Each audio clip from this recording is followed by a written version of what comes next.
देखिए अब हम पढ़ेंगे एक्सरसाइज 12.1 का क्वेश्चन नंबर 4, क्योंकि 3 तो मैं कहा दूँगा पहले ही। ठीक है, अब 4 में ध्यान से पढ़िए क्या लिखा है इसमें लिखा है भुजा 7 सेंटीमीटर वाले एक घनाकार ब्लॉक के ऊपर एक अर्धगोला रखा हुआ है। ठीक है, 7 सेंटीमीटर भुजा वाले एक घनाकार ब्लॉक है, क्या पहले ब्लॉक है, उस पर क्या रखा हुआ है, एक अर्धगोला रखा हुआ है। तो पहले हमने यहाँ से पढ़ लिया, या तो पहले फिगर बनाइए, ये बनाता हूँ पहले उसने क्या बोला था, ये घनाकार ब्लॉक बनाएंगे पहले। तो ब्लॉक बनाइए, घना बनाइए, पहले बनाए घन बनाए, घन बनाइए पहले।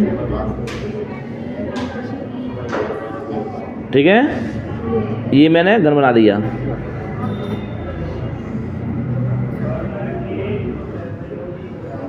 और इसकी जो भुजा है वो कितनी बताइए, 7 है। तो इसकी लंबाई भी 7 होगी, चौड़ाई भी 7 होगी और ऊंचाई भी 7 होगी। ठीक है, क्योंकि यहाँ घन बोला, देखो बोला है घनो, देखिए घन बोला है, घनाभ नहीं बोला, घनाभ नहीं बोला उसने, समझ आ गया, वहाँ आता है घनाभ में, इसमें घन है खाली। तो ये घन बना लिया। अब क्या बोला है, इसके ऊपर एक अर्धगोला रखा हुआ है। अब इसके ऊपर लगाए तो मैं अर्धगोला, ये बना दिया मैंने अर्धगोला, समझ आ गया। तो अर्धगोला ऐसे होगा, डेढ़ अर्धगोला लगा है, इसके ऊपर क्या बना हुआ है, एक अर्धगोला रखा हुआ है। अब पहला क्वेश्चन ये बोला है, बताइए कि अर्धगोले का अधिकतम व्यास क्या हो सकता है। यानी अर्धगोले का हमें व्यास बताना है, यहाँ से लेकर यहाँ तक की दूरी बतानी है। तो ये देखिए, जैसे मान लो जी गोला होता है अर्धगोला, ध्यान देखिए ये अर्धगोला है ना, ये व्यास भी तो करा था इसका, और व्यास का आधा क्या कहलाता है, बताइए आधा कहला दिए त्रिज्या, व्यास का आधा क्या कहला दिए त्रिज्या। तो हमें व्यास बताना कि यहाँ से लेके आधा कितना हुआ, यहाँ से लेके आधा कितना हुआ, ये बताना है। तो क्या तुम में से कोई बता सकता है कि इसमें से यहाँ से लेके यहाँ तक दूरी कितनी होगी, कोई बता सकता है? 7 होगी। क्या होगी, 7। क्यों? क्योंकि जितनी लंबाई ये है उतनी तो लंबाई यही है कि नहीं है, जितना लंबा ये है उतनी तो कोई इस पॉइंट से इस पॉइंट को टच नहीं कर रहा है। तो इसकी जो अधिकतम व्यास होगा कितना होगा, 7 सेंटीमीटर होगा। तो पहले कहेंगे अधिकतम व्यास, अधिकतम व्यास किसका, अर्धगोले का, किसका, अर्धगोले का अधिकतम व्यास कितना बताइए, 7 सेंटीमीटर आएगा। आ गया। तो एक आंसर तो बना, ये हो गया, क्योंकि हमसे पूछा उसने अर्धगोले का अधिकतम व्यास क्या हो सकता है। तो एक आंसर तो बना, ये हो गया। अब आगे सवाल पढ़िए। अब बोला कि इस प्रकार बने ठोस का क्षेत्रफल ज्ञात कीजिए। यानी ये अब हमें ये पूरा ठोस मिला है, जिसमें एक घनाभ रखा है, घन रखा है, और एक रखा है अर्धगोला। अब इसका हमें क्या निकालना है, क्षेत्रफल निकालना है। तो हम कैसे निकालें, देखिए पहले ध्यान देखिए, ऐसे मान लीजिए क्यूब है, और क्यूब पर उन्होंने क्या कर दिया, कटोरी रख दी है, ये तो रखा है मैंने। तो हम क्या करेंगे, पहले इस क्यूब मतलब इस घन का क्या निकालेंगे, पृष्ठीय क्षेत्रफल। और घन का पृष्ठीय क्षेत्रफल क्या बताइए, ये होता है 6a²। ये तो होता है घन का संपूर्ण पृष्ठ होता है 6a²। तो पहले हम लगाएंगे इसमें 6a²। फिर देखिए यहाँ पे ये भी तो शामिल होगा इसमें, ये भी तो है। तो क्या लगेंगे, इसमें लगाएंगे अर्धगोले का पृष्ठ क्षेत्रफल लगाएंगे। लेकिन ध्यान से देखिए, क्या ये वाला पार्ट जब मैंने ये पूरा लिया घन तब भी शामिल हो गया, ये वाला पार्ट हो गया, और जब मैंने ऊपर से ढका तब भी शामिल हो गया, मतलब 2 बार शामिल हो गया।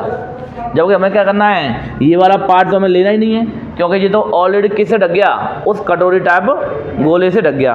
और जो ढका हुआ पार्ट को क्या हमारे पृष्ठ क्षेत्र में शामिल होगा, क्या बताइए, क्या ये वाला पार्ट शामिल होगा, नहीं होगा, क्योंकि ये इसने ऑलरेडी उसने ढक लिया है। तो ये क्या बताइए, दिखने में ये क्या लग रहा है तुमको, क्या दिखने में तुम्हें ये वृत्त नहीं लग रहा, वृत्त दिख रहा है। तो ये वृत्त उसने ढक लिया है पहले से, तो वृत्त का क्षेत्रफल पूरा हटा देंगे।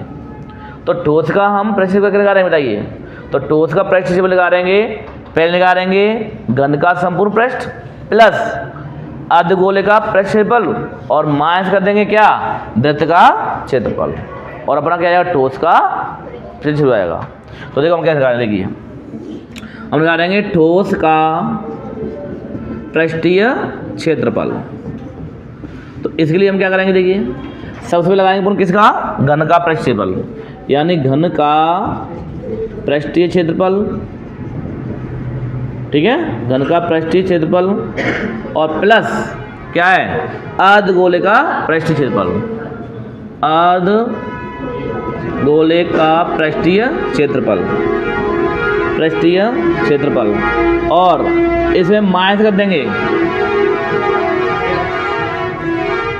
बताइए क्या माइनस करें, बताइए वृत्त, तो माइनस कर देंगे वृत्त का क्षेत्रफल। अब तुम्हें बस फॉर्मूला याद होना चाहिए। बताइए घन का पृष्ठ क्षेत्रफल क्या बताइए 6a² प्लस अर्धगोले का पृष्ठ क्या बताइए 2πr² माइनस और वृत्त का क्षेत्रफल क्या बताइए, वृत्त का क्षेत्रफल होता है πr²।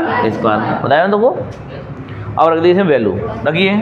देखिए 6 एक दिया बताइए, ए दिया हमें 7, ये दो है तो 7 का स्क्वायर प्लस 2 पाई होता है 22/7। क्या हमें आर पता है, आर नहीं पता हमें, तो व्यास पता है। तो व्यास का क्या होता है बताइए, त्रिज्या होती है 7/2 हो जाएगी वही त्रिज्या, तो ये हो जाएगी नहीं 7/2 कितने वाले कहेंगे 2 बार 7/2 माइनस 22/7 पे 7/2 इंटू 7/2। कोई दिक्कत आता। अब देखिए यहाँ कितना आएगा, ये आएगा 6 और 7 का स्क्वायर कितना 49 प्लस इससे पहले कॉमन लो, इसमें कॉमन क्या देखिए 22/7 7/2 7/2 22/7 7/2 7/2 कॉमन आ रहा है, कॉमन ले लो 22/7 और 7/2 इंटू 7/2 कॉमन आ रहा है। तो यहाँ क्या बचेगा, यहाँ बचेगा 2 माइनस यहाँ क्या बचेगा बताइए, यहाँ कुछ नहीं बचा तो क्या मान लेंगे 1। तो आ गया।